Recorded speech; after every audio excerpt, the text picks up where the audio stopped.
ನನ್ನ ಊಟ ತೀರಿಸದೆ ಹೋಗಿಬಿಟ್ಟಿರಿ ಯಾರು ಮನೆಯಲ್ಲಿ ಯಾರು ಇಲ್ಲ. ನಿಮ್ಮಮ್ಮ ಅವರೆಲ್ಲ ದೇವಸ್ಥಾನಕ್ಕೆ ಹೋಗಿದ್ದಾರೆ. ಮನೆ ನನ್ನೊಬ್ಳೆ ಇರೋದು. ಯಾಕೆ ಊಟಕ್ಕೆ ಕೊಡ್ಬೇಕಿತ್ತ? ನಿನಗೆ ಊಟ ಕೊಡೋದಕ್ಕೆ ನಾನೆಲ್ವೇ ಮನೆಯಲ್ಲಿ? ಅಥವಾ ನಾನು ನೀಡಿದ ಅನ್ನ ರುಚಿಸಲ್ವೇ? ಇಲ್ಲ, ನಿನಗೆ ನನ್ನ ಮೇಲೆ ಪ್ರೀತಿನೇ ಇಲ್ವೇ? ಆಗ ಅನ್ನುಬೇಡ ಅತ್ತಿಗೆ. ಅತ್ತಿಗೆ ಅಂದರ ಹೆಚ್ಚಮ್ಮನಂತ ಶಾಸ್ತ್ರ ಹೇಳುತ್ತದೆ. ಈಗ ಇರುವಾಗ ನಿನ್ನ ಕೈಯಿಂದ ಅನ್ನ ವಿಷ ಆಗುವಂತೆ ಇದು ಯಾವ ಶಾಸ್ತ್ರ ಹೇಳುತ್ತದೆ? ಅದೆಲ್ಲ ಬರೀ ಕೃತಕ ಪ್ರೇಮ. ನಿನಗೆ ನನ್ನ ಮೇಲೆ ನಿಜವಾದ ಪ್ರೀತಿ ಇದ್ದಿದ್ರೆ ಹೀಗೆ ದೂರ ನಿಲ್ಲೋದಕ್ಕೆ ಸಾಧ್ಯನೇ ಇರ್ತಾ ಇರಲಿಲ್ಲ. ನನ್ನ ಹತ್ರ ಕೂತ್ಕೊಂಡು ಮಾತಾಡ್ತಾ ಇದ್ದೆ, ನನ್ನ ನಪ್ಕೊಂಡು ನಗ್ತಾ ಇದ್ದೆ. ನಿನಗೆ ನನ್ನ ಮೇಲೆ ಪ್ರೀತಿನೇ ಇಲ್ಲ ಅಂದಮೇಲೆ ಅದೆಲ್ಲ ಹೇಗ್ ಸಾಧ್ಯ ಹೇಳು?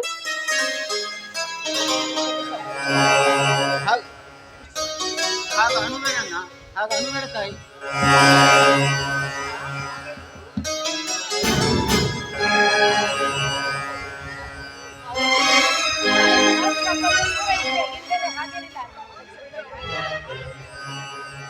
ಆಯ್ತಮ್ಮ, ನೀನು ಹೇಳಿದಂತೆ ನೋಡ್ಕೊತೇನೆ. ಆದ್ರೆ ಈಗ ನಿಮ್ಮ ಅಣ್ಣ ಏನ್ ಹೇಳಿದಾರೆ? ಹೋಗೋದು ಬಿಟ್ಟು ಕಾಲೇಜ್ ಹೋಗು ಅಂತ ಹೇಳಿದಾರಾ? ಹೌದು, ನಿಜವಾಗ್ಲೂ? ನಿಜವಾಗ್ಲೂ. ಇನ್ಮೇಲೆ ಹಾಗೆ ನನ್ ಜೊತೆನೆ ಕೂತ್ಕೊಂಡು ಮಾತಾಡ್ತೀಯ ಅಲ್ವಾ? ಓ ಮೈ ಸ್ವೀಟ್ ರಘು, ನಿನ್ನ ಮುಖ ಅದೆಷ್ಟು ಸುಂದರ, ನಿನ್ನ ದೇಹ ಅದೆಷ್ಟು ಬಂಧುರ.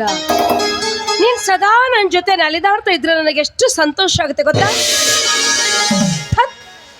ನಿಮ್ಮಣ್ಣ ಒಬ್ಬ ಅರಸಿಕ ಕಣೋ. ಯಾವತ್ತು ಆಫೀಸು ಡ್ಯೂಟಿ ಅಂತ ಸಾಯ್ತಾನೆ ಇರ್ತಾರೆ. ನೀನೇ ಹೇಳ್ ರಘು, ನನಗೆ ಶೃಂಗಾರ ಬೇಡವೆ, ಸುಖ ಬೇಡವೆ? ನಿನ್ನಿಂದಲಾದ್ರೂ ನನಗೆ ತೃಪ್ತಿ ದೊರೆಯುವಂತಾದ್ರೆ ನನಗಷ್ಟೇ ಸಾಕು.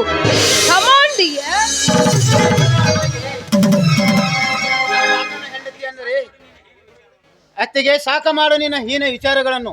ಅಣ್ಣನ ಹೆಣತಿ ಅಂದರೆ ನನ್ನ ಅತ್ತಿಗೆ ಸಮಾನ ಶಾಸ್ತ್ರ ಹೇಳುತ್ತದೆ.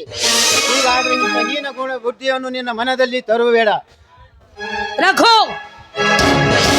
ಕಾಮಿಡಿಯ ಪ್ರೇಮಕ್ಕೆ ಪಾಪ ಪುಣ್ಯಗಳಿಲ್ಲ, ಬಂಧು ಬಾಂಧವರೆಂಬ ಭೇದ ಭಾವಗಳಿಲ್ಲ. ಹುಚ್ಚು ಧರ್ಮವ ನೆಚ್ಚಿ ಮೆಚ್ಚಿ ಬಂದ ನನ್ನನ್ನು ತಿರಸ್ಕರಿಸೋದ್ರಲ್ಲಿ ಯಾವ ಅರ್ಥನೂ ಇಲ್ಲ. ಹೇಳ ತಾಯಿ, ನಿನ್ನ ಹೀನ ಕೆಲಸಕ್ಕೆ ಬೆಂಕಿ ಹಚ್ಚಿಕೋ. ನಿನ್ನ ಮನಸ್ಸಲ್ಲಿ ಧ್ರುವ ವಿಚಾರ ಇದ್ದ ಮೇಲೆ ನಿಲ್ಲು. ಊಟ ಮಾಡದೆ ಕಾಲೇಜ್ಗೆ ಹೋಗ್ಬೇಡ. ಬಾ, ಊಟ ಕೊಡ್ತೀನಿ, ನಿನಗೆ ಅಲ್ಲೇ ಟ್ರೈನಿಂಗ್ ಕೊಡ್ತೀನಿ.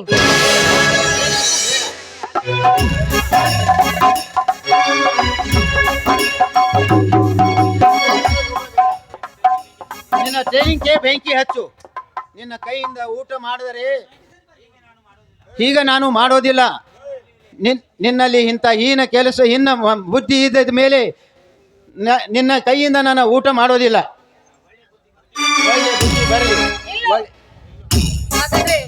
ನಾನು ನೀಡಿದ ಅನ್ನ ಊಟ ಮಾಡಲ್ವೇ ನೀನು?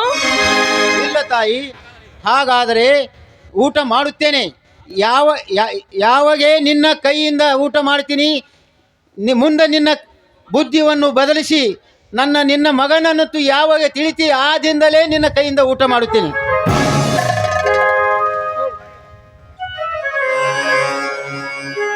ಅಲ್ಲಿವರೆಗೂ ಊಟ ಮಾಡಲ್ಲ, ಹೋಗು.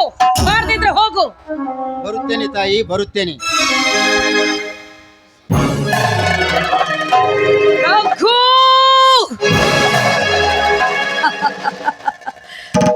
ಹೋಗು ಹೋಗು, ಎಲ್ಲಿಗೆ ಹೋಗ್ತೀಯಾ? ನನಗೆ ಅವಮಾನ ಮಾಡ್ತೀಯಾ? ನೋಡ್ತಾ ಇರೋ, ಇದರ ಸೇಡನ್ನ ನಿಮ್ಮಣ್ಣನಿಗೆ ಹೇಳಿ ತೀರ್ಸ್ಕೊಳ್ದೆ ಹೋದ್ರೆ ನನ್ನ ಹೆಸರು ಛಾಯಾನೇ ಅಲ್ಲ. ನಿನ್ನನ್ನು ನನ್ನ ಬಲಲ್ಲಿ ಬೀಳ್ಕೊಳ್ಳೋದು ಎಷ್ಟೊತ್ತಿನ ಕೆಲಸನೋ. Wait and watch.